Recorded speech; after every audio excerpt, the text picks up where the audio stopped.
João capítulo 15, está com a sua Bíblia? Vamos à palavra de Deus, vamos ver o que Deus quer nos falar hoje a respeito da palavra. Bem tremendo foi o nosso ensejo aqui. Falamos sobre João capítulo 15. A mensagem de semana passada já está no nosso canal, no YouTube. O que é dar frutos, o que é o fruto da videira. Mas na primeira semana que falamos sobre esse texto, nós falamos sobre a arte de permanecer, que foi um desafio pela palavra, já está na internet também, para que eu e você permaneçamos em Deus. E essa palavra, como a gente já falou, repete-se pelo menos 10 vezes no capítulo 15 do livro de João. E nesse capítulo 15 todo, o conceito na proposta que nós trouxemos há 2 domingos atrás, é que há um grande risco quando nós saímos da videira. Quando o ramo sai, quando a gente sai da presença de Deus, quando a gente prefere viver longe de Deus, há um grande risco. Há uma grande tragédia anunciada, inclusive o próprio texto diz que a proposta do ramo, quando não está ligado na videira, é ser queimado, jogado fora. Semana passada nós falamos sobre o que seria esse fruto da videira. E percebemos, entendemos que esse fruto é a transformação que acontece na minha e na sua vida. Não tem a ver com fruto do tipo frutos do Espírito, no sentido apenas do ter, mas do ser para as pessoas. E falamos inclusive sobre isso a despeito de 3 frutos, ou de 3 características que deveriam evidenciar essa transformação. Primeiro, o fruto do Espírito, que está lá no livro de Gálatas, capítulo 5, versículo 22, quando nós falamos ontem, inclusive, sobre um deles, aqui no Louvoração, mansidão, que é muito importante para o tempo de hoje. E nós falamos também sobre o fruto do arrependimento, que é uma característica nossa com relação ao pecado, onde nós falamos sobre ter ódio do pecado, tristeza do pecado, confissão do pecado e conversão ao pecado. Ou seja, quando você definitivamente está como ramo na videira, esse tipo de postura é necessária que eu e você tenhamos. E depois falamos sobre o fruto dos lábios. Esses frutos dos lábios têm a ver com aquilo que você fala, pois Jesus mesmo disse que a boca fala do que está cheio o coração. E aí fica evidente que tipo de árvore somos, que tipo de fruto temos e que tipo de videira estamos arrolados. E hoje nós vamos falar sobre a poda. Talvez seja desses trechos aqui um dos mais difíceis. Por que um dos mais difíceis? Só para a gente identificar, se você estiver com a sua Bíblia, olhar ali, nós tivemos pelo menos 3 personagens aqui. A videira, que é Jesus, os ramos, que sou eu e você, aqueles que se encontraram com Jesus, e o agricultor, nesse caso aqui, que é aquele que cuida da videira. Para a gente entender a videira, que é Jesus, primeiramente ela foi plantada pelo agricultor. Ela foi plantada nesse lugar pelo agricultor, isso é um fato. João 3,16 fala sobre isso, porque Deus amou o mundo de tal maneira que deu o seu Filho, ou seja, Ele trouxe, Ele já fez a parte dele. O Senhor, o Pai, o agricultor já plantou a videira, Jesus. E essa videira, ela tem como objetivo de vida produzir ramos. Porque uma videira que não produz ramos, não faz sentido. E esses ramos, das quais ele tem intencionalidade de produzir, a ideia é que produza frutos, ou seja, a videira plantada pelo agricultor, Jesus, tem que produzir ramos, filhos, eu e você, e esses filhos produzam frutos. E o que a videira faz para isso? Alimenta os ramos. Por isso que Jesus diz, se você estiver fora dela, você não vai conseguir viver. Se você não permanecer em mim, na videira, nada podeis fazer. Então é um processo natural de Jesus, ramo e fruto. Videira, eu e você, ramos e os frutos. Já nos ramos, quando a expressão da identidade aqui dos ramos, eu e você, o discípulo de Jesus, o nosso compromisso primário é o quê? Permanecer na videira. Então, se a videira é produzir ramos, dos ramos é não sair da videira, é ficar nela. Porque de vez em quando nós teima a querer sair. A gente teima a querer esboçar uma ideia de que eu sou legal, já sou bom, já estou bem, já não algo assim, e eu saio como ramo da videira. Mas o objetivo do ramo é ficar na videira. Se sair é porque o pai cortou ou tirou alguma coisa, nós vamos entender. Mas o meu objetivo como ramo é não sair da videira. E o segundo conceito, de forma talvez a natureza do ramo, a testificação do ramo é estar na videira. E a natureza do ramo é produzir frutos. Que é o que eu e você aprendemos semana passada e precisamos fazer. Frutos de transformações. Mas aí a gente entra no agricultor, que é com quem nós vamos falar bastante hoje, que é o nosso Deus, que é o nosso Pai. E as obrigações ou os objetivos claros do agricultor, primeiro é plantar a videira. Porque um agricultor que se preze ou bom, não é aquele que olha para a terra e fica assim. Eu fico brincando que a gente tem alguns, não agricultores, mas, o que você é mesmo, o Marco? Agrônomo. Tem uns, porque você sabe que tem engenheiro e tem pedreiro, né? Um engenheiro fica só assim. Nada contra engenheiro, viu? Meu sobrinho é engenheiro. O pedreiro vai lá e bota a mão na massa. Às vezes tem alguns agrônomos, não é o caso do Marco, que eu sempre vejo ele sujinho, né, Bela? Mas alguns agrônomos fazem assim.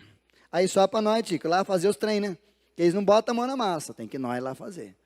Então, parece que um nome não é tão claro como aquilo que ele produz. Mas nesse caso aqui, o agricultor aqui é bom. Não só é bom demais. Porque ele veio, olhou a situação e falou, eu vou plantar uma videira aqui.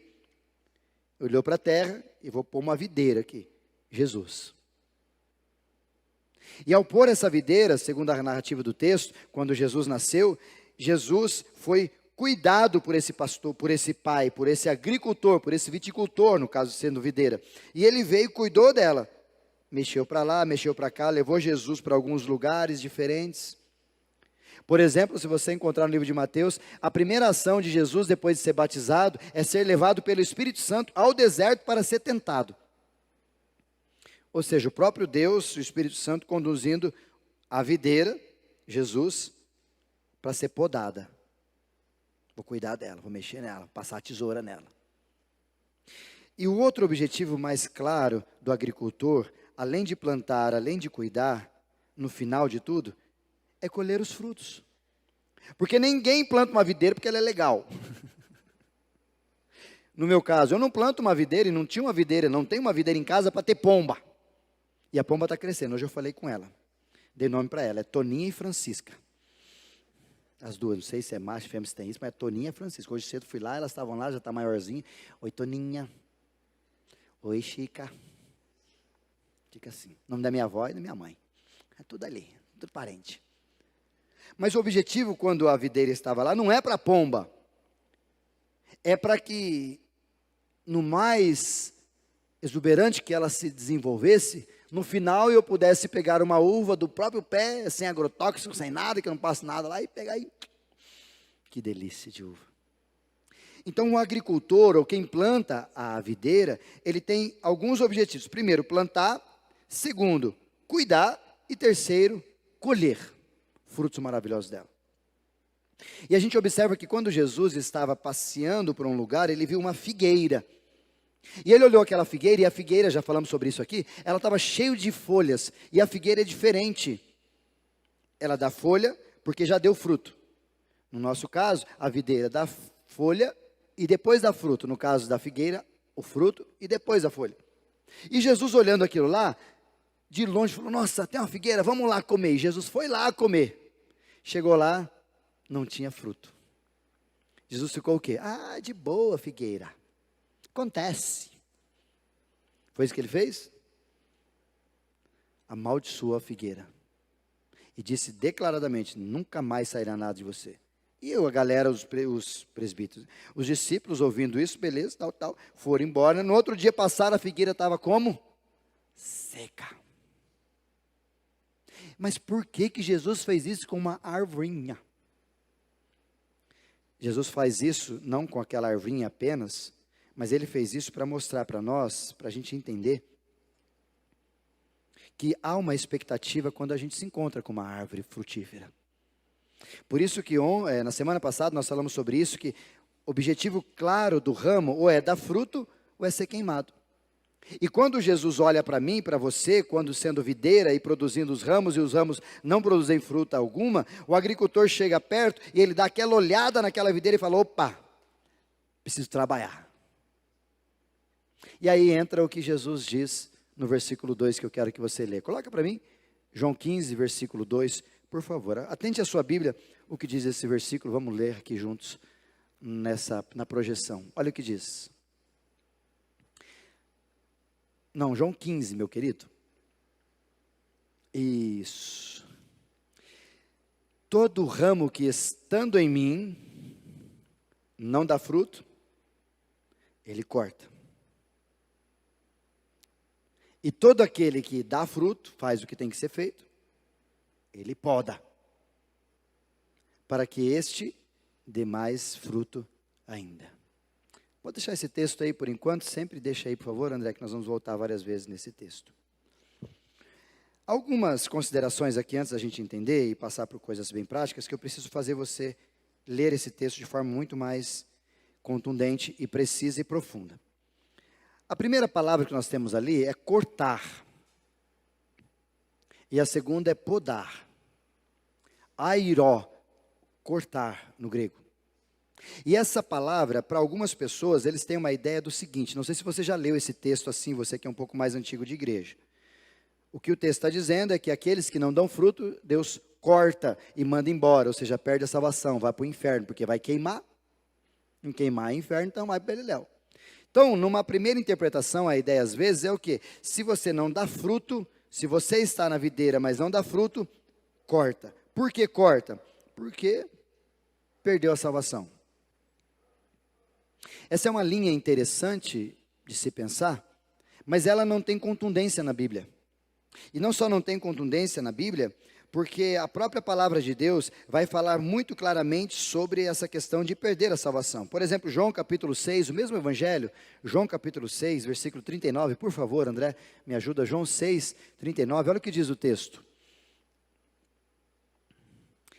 E esta é a vontade daquele que me enviou, que eu não perca nenhum dos que ele me deu, mas os ressuscite no último dia. Não há intenção do Pai dar alguém a Jesus ou colocar alguém na videira e depois arrancar, ou a própria videira perder. Não, a ideia é que a videira não perca ninguém. É isso que Jesus está dizendo ali, que nenhum se perca. Livro de Romanos também temos um texto onde o Paulo vai dizer que nada pode nos separar do amor de Deus, inclusive nem pecado. Pecado nos distancia de Deus. É diferente de separar de Deus. Nesse contexto que estamos entendendo. João capítulo 10, mais um texto para a gente ler, versículo 25, por favor. João 10, 25, olha o que diz esse texto, queridos, preste atenção ali na sua Bíblia ou na versão aqui. Eu já disse, mas vocês não creem. As obras que eu realizo em nome do meu Pai falam por mim. Pode ir descendo. Mas vocês não creem. Por que não creem? Porque vocês não são minhas ovelhas. Pode passar. As minhas ovelhas ouvem a minha voz, e eu as conheço, e elas me seguem. Pode passar. E eu lhes dou a vida eterna, e elas jamais perecerão. E ninguém a poderá arrancar da minha mão. Mais uma. Meu Pai que as deu para mim é maior do que todos, ninguém as pode arrancar da mão do meu Pai. Versículo 30 para fechar. Eu e o Pai somos um. O que esses dois e tantos outros, não quero aqui para não delongar nessa ideia, faz a gente compreender que esse texto, quando a palavra airo está dizendo aqui, ela não está dizendo cortar no sentido de arrancar da videira, porque não era isso que Jesus estava dizendo com essas pessoas que são dele. Porque a essência do texto, quando você olha no versículo de número 2, volta para a gente lá, capítulo 15, versículo 2, por favor, André. Ele diz, todo ramo que estando em mim. Então a prerrogativa dele cortar não é quem estava, parecia tal, não, é quem está nele. Então um dia com Jesus, até o final com Jesus. E aí, estando com Jesus, então, pastor, já que ele não corta, não arranca fora, a gente não perde salvação, o que quer dizer esse texto, então? Se você olhar para o original dele, essa palavra airó tem a ver com você pegar, vou usar aqui isso aqui, pegar os galhos, os ramos que estão caídos, inclusive essa ideia, no chão, e cheio de lama, tudo sujo, e já não povoando, não fazendo, produzindo mais nada, nada, nada, nada. E aí o agricultor vem, limpa, mexe, chacoalha e faz, e talvez tem que deixar só calinho, corta tudo que puder, para tentar levantar e fazer ele aparecer. Porque no original, nesse texto, a palavra airo no grego, não quer dizer cortar de decepar, mas quer dizer cortar na expectativa, não nem cortar, quer dizer levantar, ajustar e fazer ela voltar à sua origem, porque aquilo ali não é o que ela foi chamada para viver. E eu gosto muito mais dessa interpretação, inclusive sendo bíblica, porque essa interpretação, base, clara, deixa a gente a entender uma outra ideia. Se a primeira linha é que a gente não é cortar para perder a salvação, talvez, pastor, mas aquele irmãozinho foi cortado. Não, talvez ele nunca esteve no ramo, ele achava que ele estava. Ele achava que ele estava. Por exemplo, João capítulo 8, sempre João falando sobre isso, versículo 30, por favor, meu querido. João capítulo 8, versículo 30, olha o que diz esse texto. Tendo dito essas coisas, pode ir descendo, muitos creram nele. E disse Jesus aos judeus que haviam crido nele: se vocês permanecerem firmes na minha palavra, verdadeiramente serão meus discípulos. Pode descer. E conhecerão a verdade, e a verdade libertará vocês. 1 João agora, capítulo de número 2, por favor, olha esse outro texto aqui. 1 João, capítulo de número 2, versículo 18, André. Olha o que diz esse texto.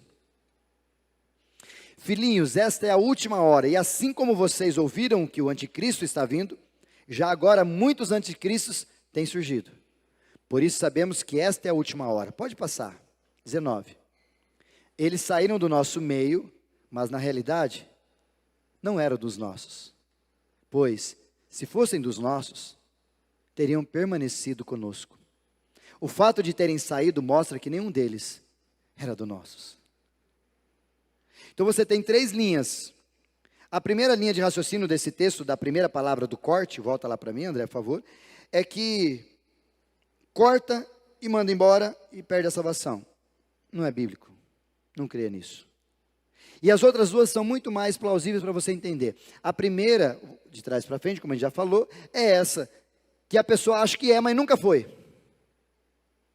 A pessoa achou que era cristão, fez tudo, mas nunca. E, inclusive Jesus, num dos confrontos com alguém, falou: Senhor, mas nós expulsamos demônios em teu nome. O que Jesus diz? Não te conheço. É gente que parece, mas não é. E quando a gente vai ver a realidade disso? Jesus dizendo: aquele que está em mim e me conhece, e ele dá fruto. Ou seja, quer ver alguém, pastor, então como é que eu chego nessa conclusão? Não estou dizendo para você sair daqui com, vou usar aqui, cristão, não cristão, não estou dizendo para você sair aqui com um medidor de crente. Achei um aqui, medidor de crente, não é mais microfone, medidor de crente. Aí você chega perto do irmão. Não é isso. O que eu estou querendo que você entenda é que, segundo a palavra de Jesus, existe um mecanismo ou alguns critérios que fazem com que você perceba se alguém é da videira, está na videira de verdade, a videira verdadeira, como Jesus diz: eu sou a videira verdadeira, porque tem gente arrolada uma videira que não é verdadeira. Lembra? Que doutrina, que impõe religião, que impõe regras, mas não é de Jesus. Videira que não é verdadeira. Mas se ele está na videira verdadeira, e ele é o ramo que está nela, é muito provável que você olhar para ele, você vai descobrir que ano após ano, ele está sendo transformado pela pessoa de Jesus na vida dele. Agora, se o camarada se encontrou com Jesus, eu já disse isso algumas vezes, vou repetir. Encontrou com Jesus, mas nada na vida dele mudou, de duas uma.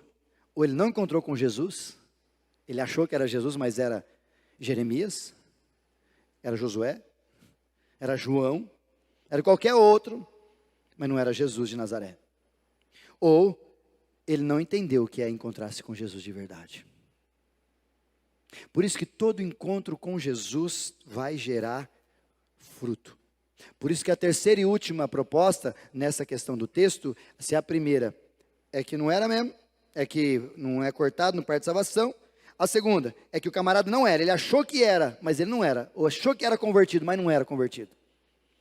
E a terceira é que aqueles que estão nele, mesmo convertidos, passam momentos difíceis, ao ponto de acharem que quase não são mais de Deus. A gente chama na linguagem teológica popular, desviado. Por isso que não dá para a gente ficar criteriando assim, criterizando melhor, e colocando assim, aquele irmão está desviado, aquele lá vai para o inferno. Não, aquele lá vai para o céu.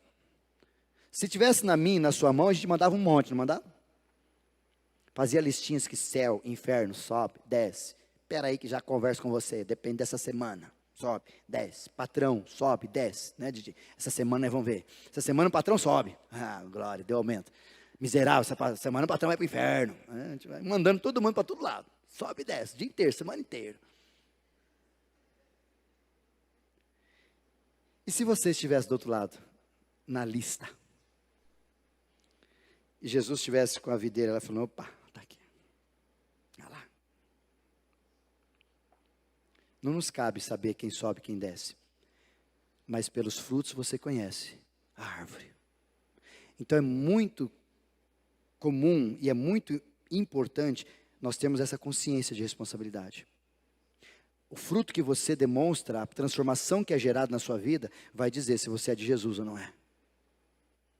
Vai dar características para as pessoas olharem para você e perceber e falar, poxa, esse camarada eu achei que ele era cristão, mas não é não. Pode duvidar sim. Ou talvez, como a terceira e última tradução, às vezes ele está passando por um momento terrível na vida, e é aquele galinho ruim da videira, de ramo ali, que está no chão, cheio de lama, não consegue nem receber direito o alimento, a cepa, tudo que a videira dá, porque ele está ali, longe. E aí, entra a palavra que eu quero que você guarde. A primeira, é para esses que estão ali embaixo, que são de Deus, se encontraram um dia com Jesus, mas tão ruim, não dá fruto.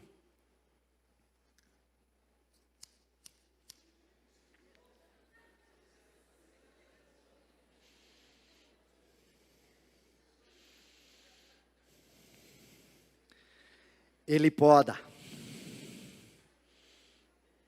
Entendeu? Pastor, mas como assim? Como é que funciona esse processo da poda? Coloquei aqui para você entender. O primeiro ato de Jesus, capítulo 2, aquele que não dá fruto, aquele que não está produzindo nada e está atrapalhando todo mundo, ele vai lá e pega uma tesourona grande. E sabe o que ele faz? No conceito de que não é perder salvação, nada disso. É o desviadinho, é o irmãozinho que está longe de Deus, aquela coisa toda. Sabe o que ele faz? Ele disciplina. Então isso aqui talvez eu gostaria que você entendesse como um ato de Deus disciplinando a gente. Por que disciplina? Porque disciplina dói. Disciplina não é só um corte, não é só uma poda. Disciplina, às vezes, o disciplinado não se submete, não quer. E é o que o texto está dizendo. Pastor, mas é duro, Deus é mal assim com as pessoas? Não, não é uma questão de ser mal. Vamos para o texto da Bíblia. Olha lá. Hebreus capítulo 12, versículo 3. Vamos para a Bíblia, que eu gosto de Bíblia. A Bíblia responde às nossas indagações. Hebreus capítulo de número 12, versículo 2. Por favor, meu querido. Versículo 3, perdão. Era o 3 mesmo. Pensem bem naquele que suportou tal oposições dos pecadores contra si mesmo, para que vocês não se cansem, nem se desanimem. Pode ir passando. Na luta contra o pecado, vocês ainda não resistiram até o ponto de derramar o próprio sangue. Ou seja, vai ter treta. Essa é a palavra.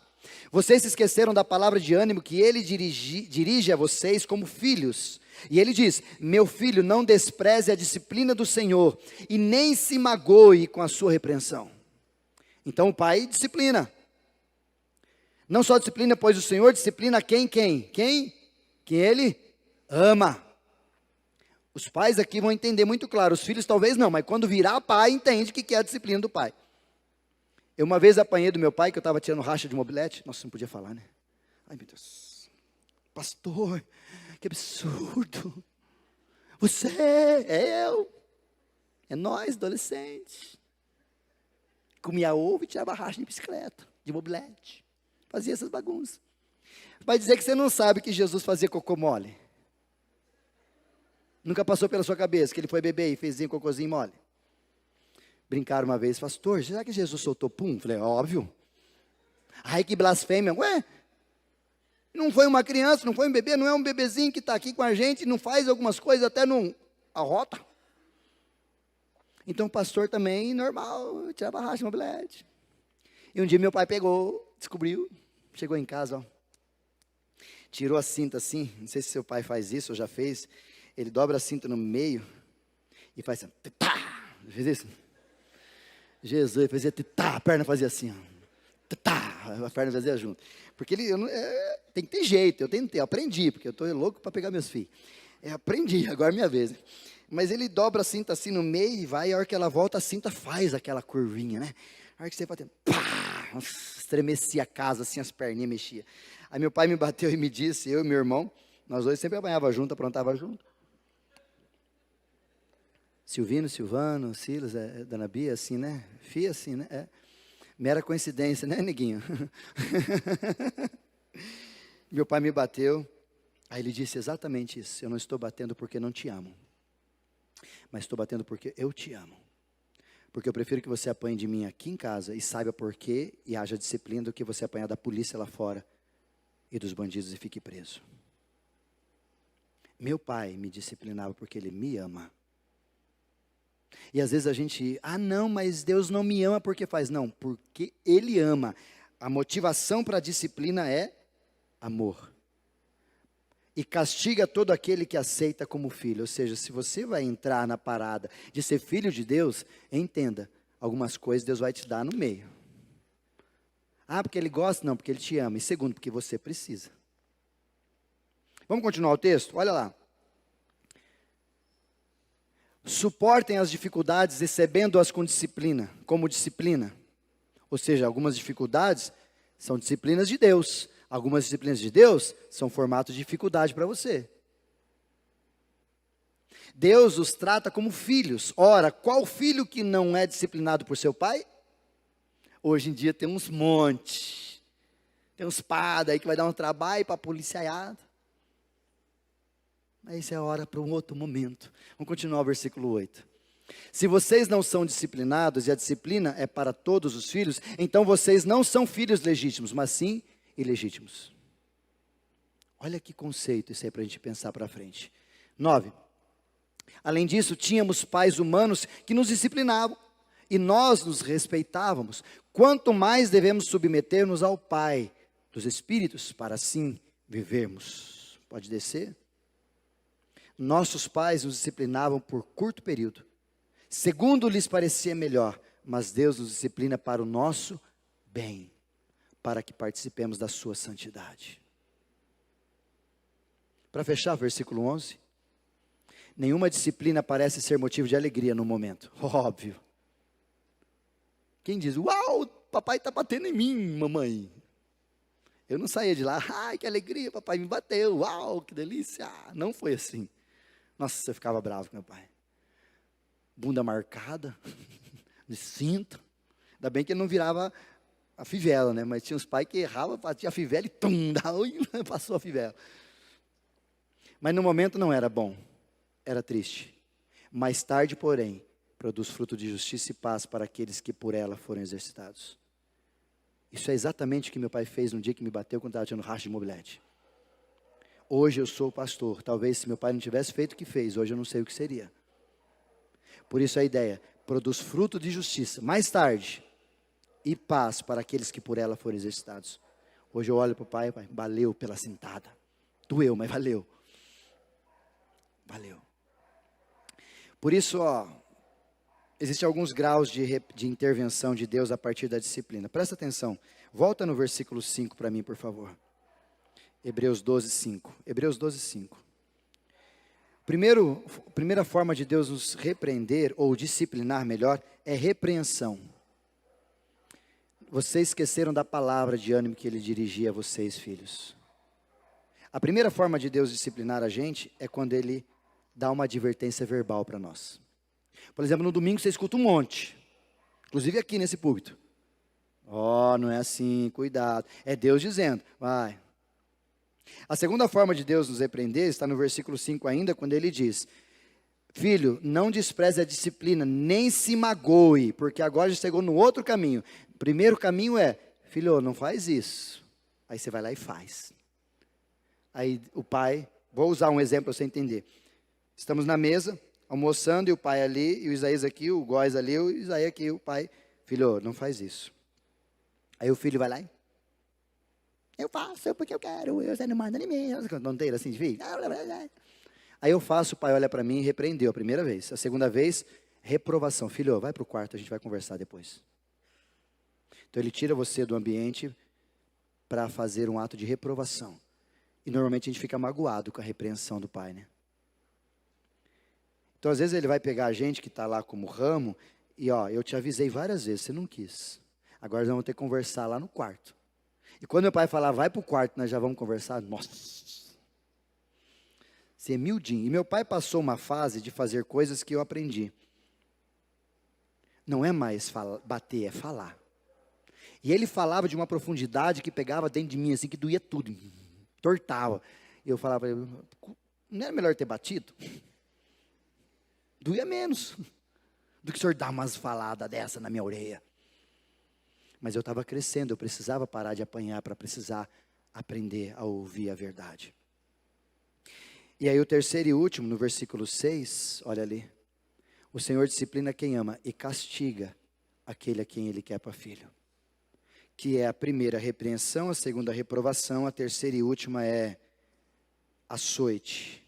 É pegar a vara e falar, agora nós vamos ter que conversar de perto, filho. C.S. Lewis tem uma frase muito linda sobre isso, que ele fala que as dores é o megafone de Deus para o surdo ouvir. Então sabe por que a gente tem que passar por disciplina?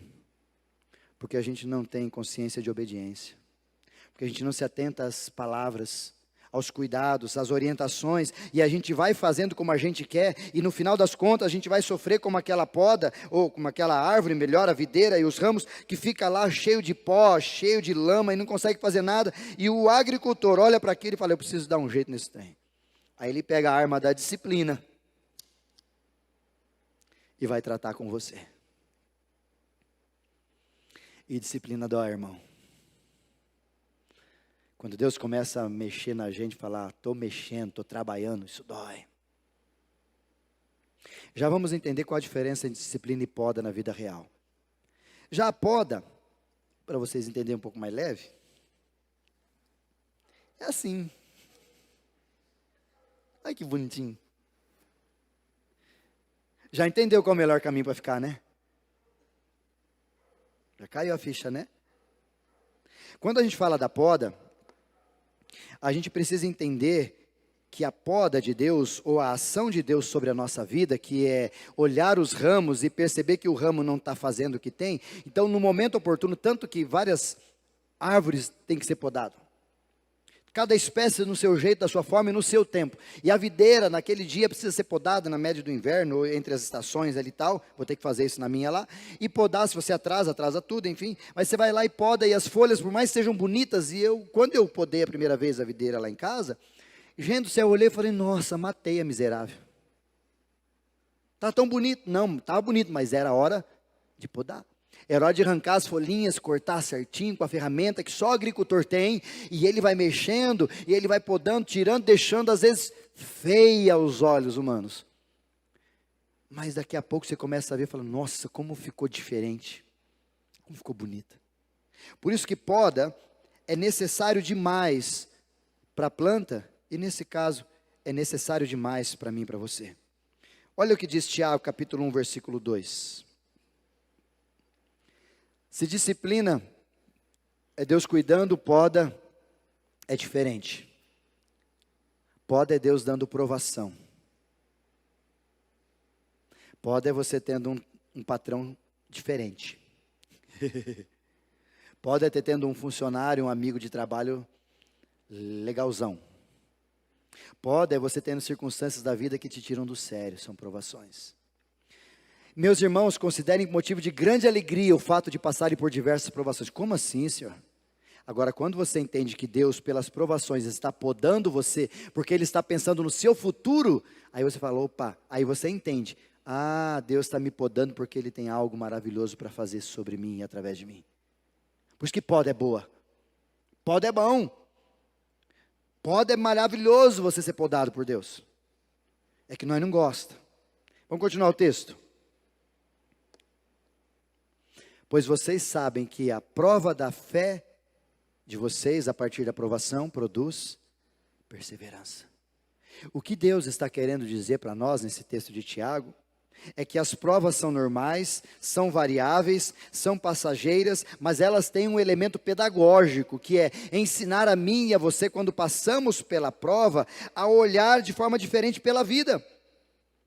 Como tem gente que passou pela pandemia e não aprendeu nada, não entendeu que a vida não está na mão dele, nem na mão dela, não entendeu que se você não cuidar da saúde, tu vai cuidar da doença, não entendeu que não se faz ação sobre doença. Cuide de você primeiro, cuide da sua família, cuide daquilo que tem valor e não daquilo que tem preço. Ou seja, tantos avisos, tantas coisas, e a gente não aprende. Quando a gente não aprende, Deus fala, então tá bom, vamos conversar, vem cá.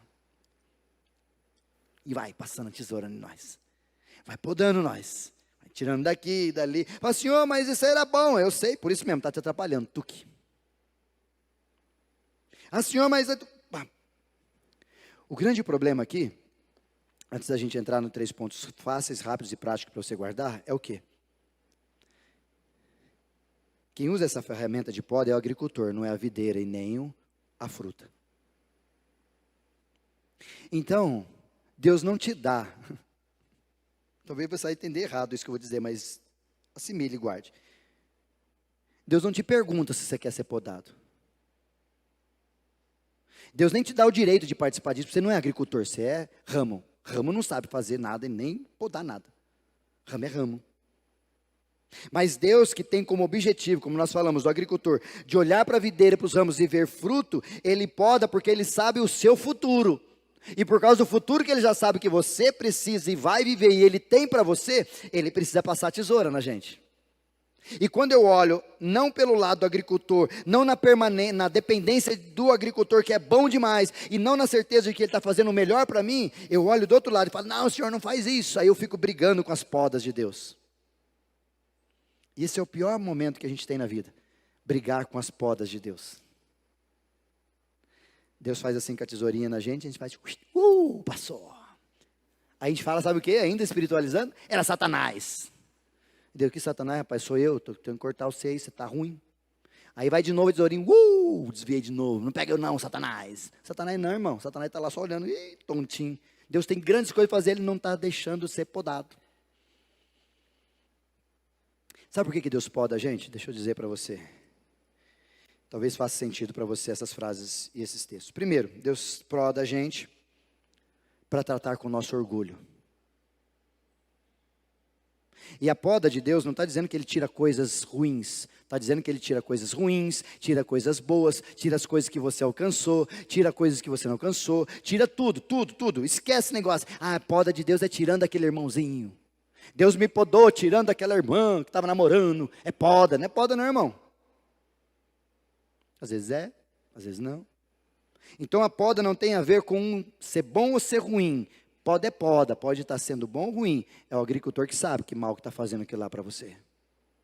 Então submeta-se à poda de Deus. Primeira questão, Deus nos poda para tratar o nosso orgulho. 2 Coríntios capítulo 12, vamos ler esse texto? 2 Coríntios capítulo 12, versículo número 1, meu querido, olha lá. É necessário que eu continue a gloriar-me com isso. Ainda que eu não ganhe nada com isso, passarei as visões e revelações do Senhor. Apóstolo Paulo falando. Apóstolo Paulo, olha quem era o cara. Vamos lá, versículo 2. Conheço um homem em Cristo, e ele fala de si mesmo, que 14 anos foi arrebatado ao terceiro céu.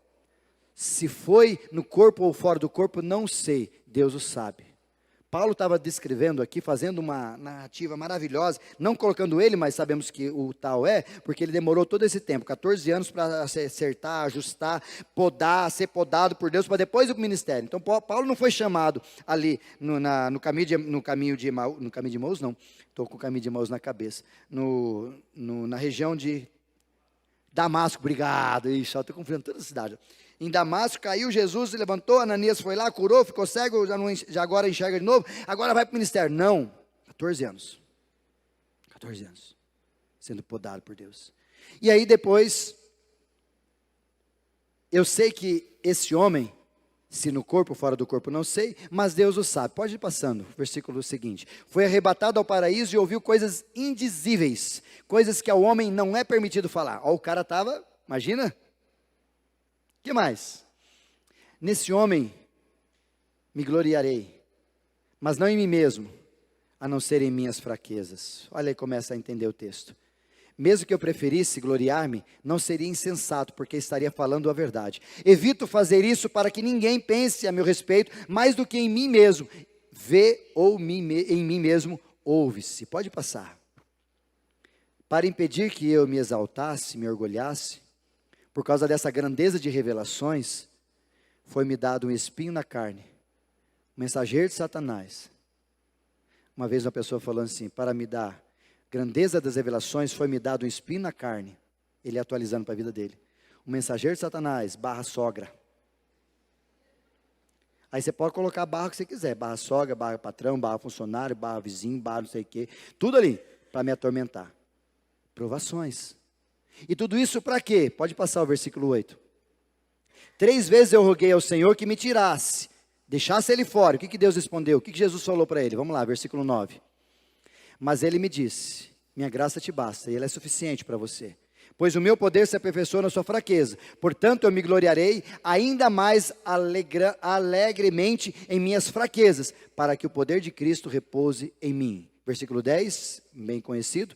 Por isso, por amor a Cristo, regozijo-me nas fraquezas, nos insultos, nas necessidades, nas perseguições, nas angústias. Pois quando sou fraco, aí então é que eu sou forte. Paulo foi um camarada que viu coisas maravilhosas, mas Deus falou para ele abaixar um pouquinho. Botar umas provações nele. Deixa eu dar uma podada nele. Aconteceu isso com José também. José foi podado porque José teve um sonho maravilhoso. Imagina, ele contando o sonho para os irmãos, eu estarei assim e vocês todos prostrados diante de mim. Você está de brincadeira, né, José? Aí Deus foi podando José. Mandou para a cadeia, mandou para outro lugar, foi preso, foi ajustado, injustamente, e Deus podando José. Até que no final, qual era o fruto maior daquele ramo? Ser o Senhor abaixo de Faraó. Só. Por isso, talvez Deus consiga provocar em você algumas podas, algumas circunstâncias, que é porque teu orgulho está muito alto. Talvez porque você acha muito demais. Talvez porque o relacionamento seu com sua esposa, ou com seus filhos, ou com seu patrão, qualquer que seja a pessoa no relacionamento, está travado por causa do teu orgulho. Deus quer podar, porque Ele sabe que dessa forma, você não vai produzir o fruto que precisa produzir. Segundo, capítulo 2, de 2 Coríntios, capítulo 1, perdão. 2 Coríntios, capítulo 1. Paulo de novo aqui. Se o primeiro é tratar o nosso orgulho, Deus poda a gente. O segundo, Deus poda a gente para tratar a nossa caminhada de fé. Deus poda a gente para tratar a nossa caminhada de fé. Aconteceu isso com Paulo e aconteceu com o Jó também. 1 Coríntios, capítulo de número 1, versículo 8, meu querido. 2 Coríntios, perdão, capítulo 1. Irmãos, não queremos que vocês desconheçam as tribulações que sofremos na província da Ásia, que teve um problema gigantesco lá, depois você lê o texto todo lá. Os quais foram muito além da nossa capacidade de suportar, a ponto de perdermos a esperança na própria vida, ou seja, acabou. Versículo 9. De fato, já tínhamos sobre nós a sentença da morte. Ou seja, de fato, Deus falou para eles, não vai mais, você já era. Por que você faz isso? Por que Deus fez isso com eles?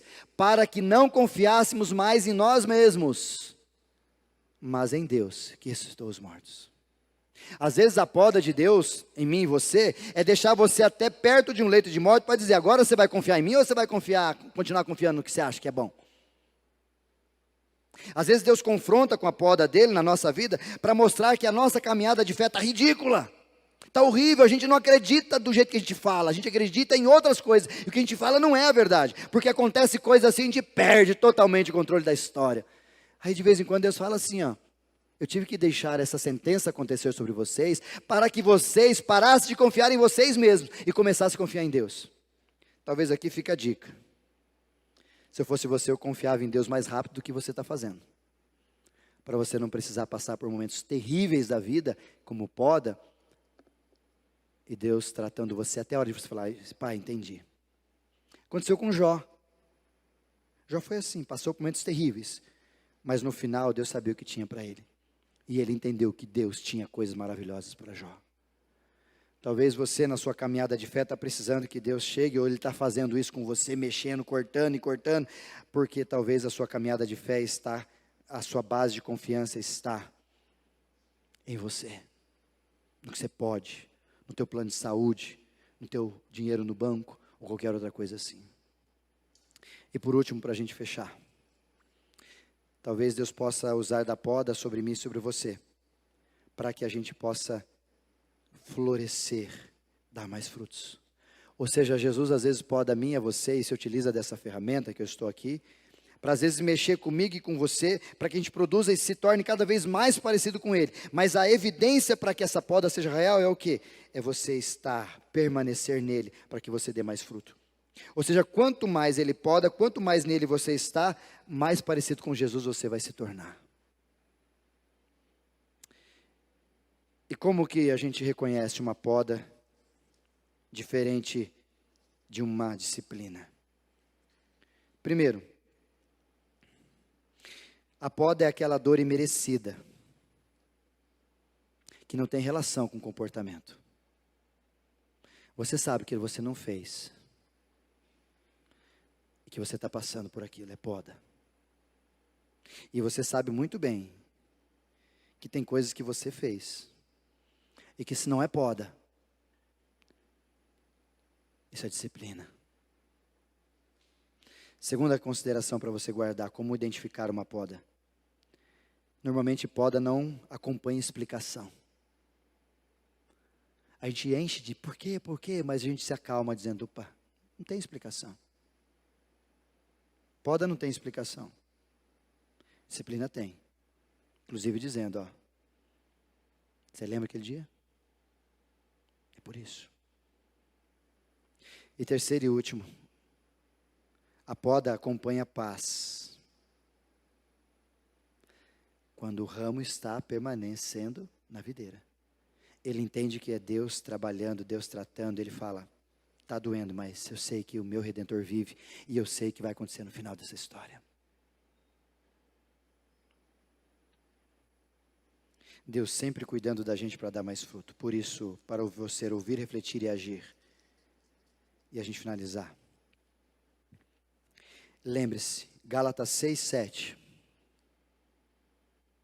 De Deus não se zomba. Tudo aquilo que você plantar, você vai colher. Então lembre-se disso. Disciplina tem a ver com o seu passado e com o seu pecado. É Deus querendo tratar você. De qualquer forma, Deus é bom e vai tratar você, dependendo de como você reagir à disciplina dele. E poda tem a ver com o seu futuro e com o propósito.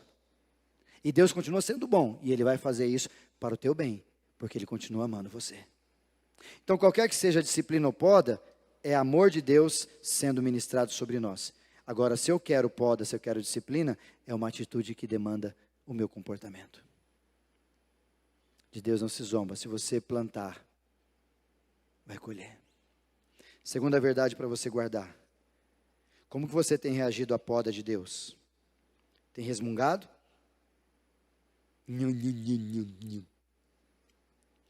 Ou você se submete e fala, Senhor, faz o que tem que fazer. Eu sei que Tu és bom. Ah, pastor, mas não consigo. Talvez está faltando você ficar mais perto da videira. Porque o ramo que suporta a poda é aquele que está mais perto mais cheio, mais junto da videira. E por último, pode é uma declaração de amor de Deus a mim e a você, porque Ele sabe quem nós podemos nos tornar, se a gente se depender dEle.